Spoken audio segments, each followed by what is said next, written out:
위와 같이 4가지의 조건이 충족이 되면 서로 행복하게 살 수 있는데, 만일 이런 조건들이 충족되어지지 못한다면 남자는 주로 분노하면서 살게 되고 여자는 주로 애정 결핍에 시달려서 살게 되어 있습니다. 안녕하세요.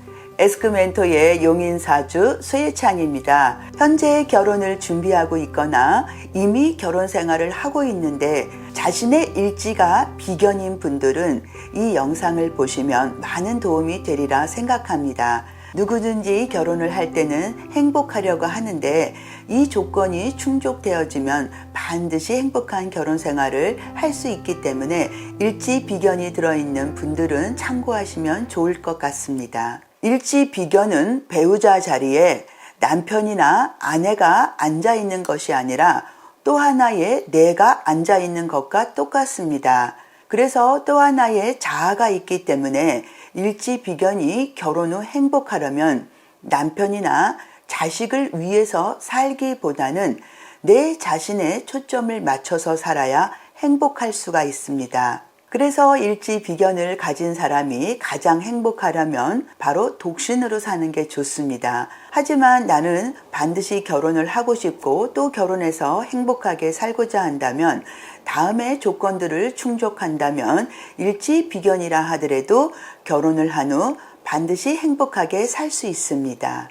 일지 비견인 사람이 결혼 후 행복하려면 나를 위해 살아야 하고 나의 욕망의 성취가 우선되어야 합니다. 나를 위해 살지 않고 남편을 위해 살거나 자식을 위해 살거나 하면 반드시 불행해집니다. 그래서 일지 비견을 가진 사람은 결혼 후 내가 우선시 되고 나를 위해 산다면 반드시 그 결혼 생활에서도 행복하게 살 수 있습니다. 일지 비견은 첫째, 나만의 시간, 나만의 공간이 반드시 있어야 합니다. 예를 들어 일주일 중에서 6일은 가족이나 남편을 위해서 시간을 할애한다면 적어도 일주일에 하루 정도는 온전히 나만을 위한 시간, 나만을 위한 공간이 있는 것이 좋습니다. 특히 직장이 있거나 사회생활을 하는 분들이라 그런다면 하루 종일 타인과 같이 일을 한다 하더라도 하루 중에서 30분이고 1시간이고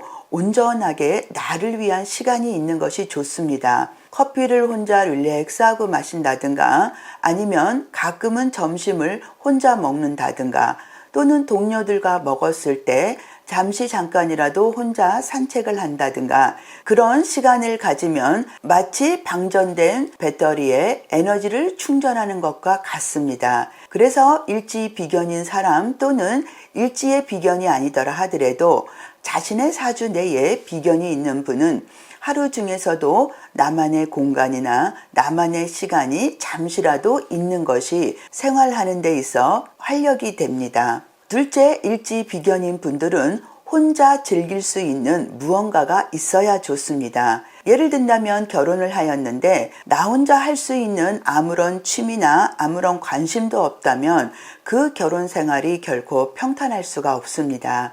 그래서 혼자 즐길 수 있는 것은 무엇이든지 좋아요. 특히 혼자 여행을 간다거나 안 그러면 혼자 어떤 것을 수집한다거나 그런 것들이 일지 비견이 있는 사람이 결혼해서 행복해질 수 있는 방법 중에 하나입니다. 또 셋째는 일지 비견인 사람은 내가 우선시 되어야 행복합니다. 만약에 일지 비견을 가진 여자분이 내가 우선시 되지 않고 남편이 먼저이거나 또는 자식이 먼저가 되면은 항상 결혼하면서 애정 결핍에 시달릴 수 있습니다.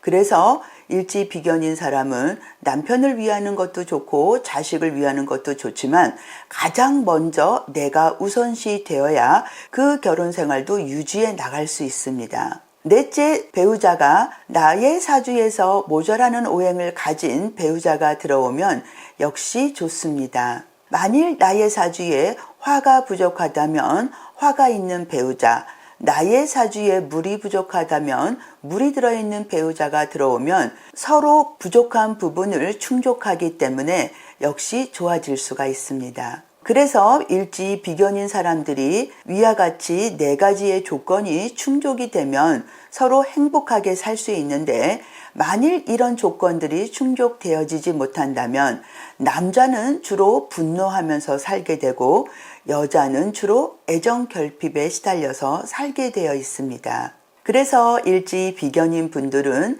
내가 우선시 되어야 하고 내가 먼저이고 그 무엇보다도 자신을 먼저 챙기는 습관을 갖는다면 결혼 생활도 행복하게 할 수 있습니다. 그래서 일지 비견을 가진 사람들이 결혼을 하기 전에 반드시 서로가 대화를 통해서 합의를 본 후 결혼을 하는 게 좋습니다. 예를 든다면 나는 결혼한 다음에도 세계 여행을 적어도 1년에 한 번쯤은 나갔다 와야 돼 라고 한다면, 그것을 이해할 수 없는 배우자와 결혼을 한다면 그 결혼은 안 봐도 불행해지게 되어 있습니다. 그래서 가장 자기가 좋아하는 취미나 가장 자기가 원하는 것을 이해할 수 있는 배우자가 들어와줘야 결혼 생활이 행복할 수 있습니다. 에스크 멘토의 용인사주 쇠찬입니다. 감사합니다.